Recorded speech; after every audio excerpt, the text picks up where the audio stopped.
तर मालवणमध्ये नव्याने उभारल्या जाणाऱ्या पुतळ्यावरून माजी आमदार परशुराम उपकरांनी एक सवाल उपस्थित केलाय।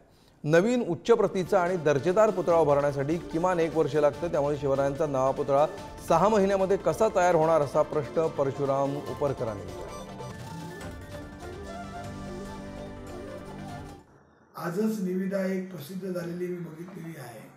या निविदामध्ये अगदी 8 दिवसाची मुदत देऊन ह्या निविदा प्रसिद्ध केलेल्या आहेत। महाराजांच्या पुतळ्याला परत 6 महिन्याची मुदत दिलेली आहे। याचा अर्थ निवडणुकीत फक्त दाखवण्याचा प्रयत्न झालेला आहे आणि तो पुतळा आपण चालू केला असं दाखवण्याचा प्रयत्न करतील किंवा तो पुतळ्याचं उद्घाटन पण एकदा परत करतील।